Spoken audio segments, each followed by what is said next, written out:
የመካከለኛው ምስራቅ ትኩሳት በአዲስ ምዕራፍ ተቀስቅሷል።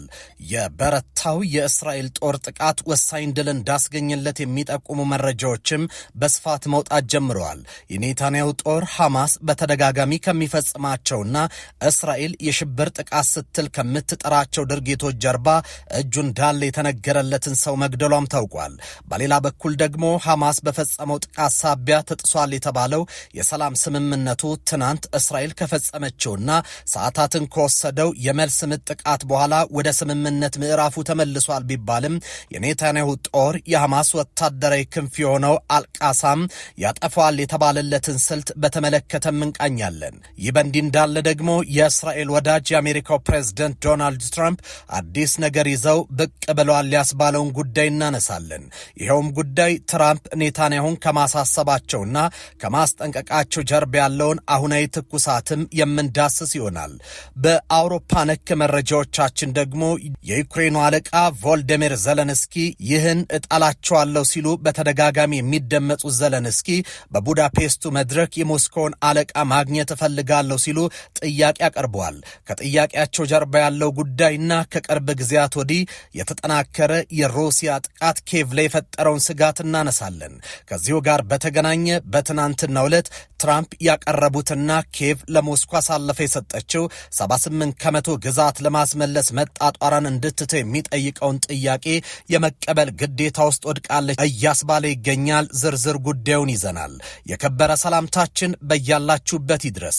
የተወደዳችሁ ሰዓቱን አሁናዊ ትኩስና አንገብጋቢ መረጃዎችን በስፋት የምንመለከትበት ሰዓት ላይ ደርሰናል። ለቻናላችን አዲስ ከሆናችሁ ሰብስክራይብ በማድረግ ቤተሰብ እንድትሆኑ በአክብሮት እንጠይቃለን። በተጨማሪም ሼር በማድረግ ለሌሎች እንዲጋሩ ሐሳብ አስተያየታችሁን በሐሳብ መስጫ ሳጥን እንድታስቀምጡልን እየጋበዝን መግቢያችን ላይ ያነሳናቸውን ጨምሮ ሌሎች መረጃዎችን በዝርዝር ወደ መመልከት እንሻገራለን። መልካም ቆይታ።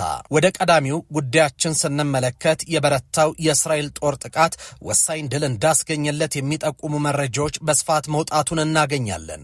የኔታንያሁ ጦር ሐማስ በተደጋጋሚ ከሚፈጽማቸውና እስራኤል የሽብር ጥቃት ስትል ከምትጠራቸው ድርጊቶች ጀርባ እጁ እንዳለ የተነገረለት ሰው መግደሏም ተሰምቷል። የመካከለኛው ምስራቅን ጉዳይ ተንተርሰው የሚወጡ መረጃዎች እንደሚጠቁሙት ታጅ አላዲናል ዋሃድ የተባለው ቁልፍ የሐማስ ሰው መገደሉን ጠቁሟል። ግለሰቡ የሐማስ ቡድን ቁልፍ ሰው ከመሆን በላይ ከተደጋጋሚ የጃባሊያ አካባቢ የሽብር ጥቃት ሲመራ እንደነበርም ተሰምቷል። የእስራኤል ጦር በዋነኛነት በጥቃት ኢላማ ውስጥ አስገብቶ ሲያስሳቸው ከነበሩት መካከል አንዱ እንደነበር የተጠቆመ ሲሆን ይኸው ታጅ አልዲናል ዋሃዲ መገደሉ ለቡድኑ ህልውና ከፍተኛ አደጋ ማምጣቱም ጠቁሟል።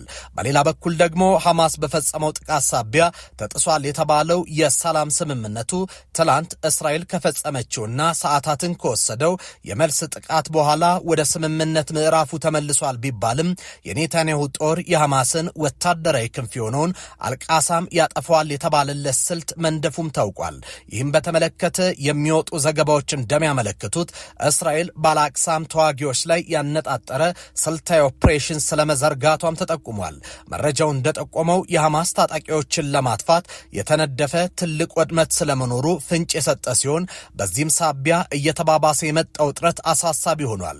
ከዚሁ ጋር በተገናኘ የጠቅላይ ሚኒስትር ቤንያሚን ኔታንያሁ ከፍተኛ አማካሪ በሐማስ ላይ ሰፊ ጥቃት ሊደርስ እንደሚችል በማንሳትም አስጠንቅቋል።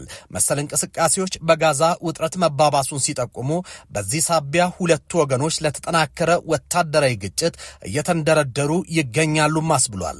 ይህ በእንዲህ እንዳለ ደግሞ የእስራኤል ወዳጅ የአሜሪካው ፕሬዝደንት ዶናልድ ትራምፕ አዲስ ነገር ይዘው ብቅ ብሏል ያስባለውን ጉዳይ እናነሳለን። ይኸውም ጉዳይ ትራምፕና ኔታንያሁ ማስጠንቀቃቸው ተጠቁሟል። ትራምፕ ሐማስ ላይ በእስራኤል ስም በድጋሚ ዝተዋል የተባለ ሲሆን ጸባይ ይኖራቸዋል፣ ጥሩ ይሆናሉ፣ ካልሆነ ግን እንሄዳለን፣ ካስፈለገ እናጠፋቸዋለን፣ ይጠፋሉ ሲሉ እንዳስጠነቀቁ የሚያመላክቱ ዘገባዎችም ወጥተዋል። ትራምፕ አያይዘውም የአሜሪካ ጦር አየር ኃይል ፓይለቶች የኢራንን የኒውክለር ፋሲሊቲዎች ላይ የቦምብ ጥቃት ለመፈጸም ለ22 ዓመታት ሲለማመዱ እንደቆዩ መናገራቸውን ዘገባዎች ጠቁመዋል። ትራምፕ ባለፈው ጊዜ የኢራንን የኒውክለር ተቋማት ለማውደም ያደረጉት ሙከራ አለመሳካቱን ተከትሎ አሁንም በድጋሚ ሊሞክሩ እንደሚችል ተንታኞች ሐሳባቸውን በማንሳት በስፋት እየሰነዘሩት ይገኛሉ። በአውሮፓ ነክ መረጃዎቻችን ደግሞ የዩክሬኑ አለቃ ቮልዲሚር ዘለንስኪ ይህንን እጣላቸዋለሁ ሲሉ በተደጋጋሚ የሚደመጡት በቡዳፔስቱ መድረክ የሞስኮውን አለቃ ማግኘት ትፈልጋለሁ ሲሉ ጥያቄ አቅርበዋል። ከጥያቄው ጀርባ ያለው ጉዳይና ከቅርብ ጊዜያት ወዲህ የተጠናከረ የሩሲያ ጥቃት ኪየቭ ላይ የፈጠረውን ስጋት እናነሳለን። ከዚሁ ጋር በተገናኘ በትናንትናው ዕለት ትራምፕ ያቀረቡት ኪየቭ ለሞስኮ አሳልፈ የሰጠችው 78 ከመቶ ግዛትን ለማስመለስ መጣጣሯን እንድትተው የሚጠይቀውን ጥያቄ የመቀበል ግዴታ ውስጥ ወድቃለች እያስባለም ይገኛል። ዘለንስኪ በቡዳፔስት የፑቲንና ትራምፕን ውይይት ላይ መገኘት ፍላጎት እንዳላቸውም ገልጸዋል። በሃንጋሪ በቡዳፔስት በሚቀጥሉት 2 ሳምንታት ውስጥ በሩሲያው ፕሬዝደንት ቭላዲሚር ፑቲን በአማካሪው ፕሬዝደንት ዶናልድ ትራምፕ መካከል ንግግር እንደሚደረግ መገለጹ ይታወቃል። የዩክሬኑ ፕሬዝደንት ዘለንስኪ ዛሬ በሰጡት ጋዜጣዊ መግለጫ ላይ ስለዚህ ጉዳይ ተጠይቀው ሲመልሱ በታቀደው ስብሰባ ላይ የመገኘት ፍላጎት እንዳላቸውም አሳውቋል። አክለውም በቡዳፔስቱ ውይይት ላይ እንድንገኝ የምጋበዝ ከሆነ እሄዳለሁ ካሉ በኋላ በውይይቱ ላይ በማናቸውም መልኩ ቢጠሩ ለመሳተፍ ፈቃደኛ መሆናቸውን ገልጿል። ይህንኑ ሲያብራሩ የሚቀርብልኝ ግብዣ ሶስታችንን በጋራ እንድንወያይ ከሆነ ወይንም ደግሞ በተዘዋዋሪ ዲፕሎማሲ ማለት እኔና ፑቲንን ለየብቻ አስቀምጠው ትራምፕ የሚያወያዩ ከሆነ እቀበላለሁ። ሌላ አይነት መንገድ ካለ በሚደርሰኝ ጥሪ መሰረት ቡዳፔስት የሚሄድ ይሆናል በማለት ገልጿል።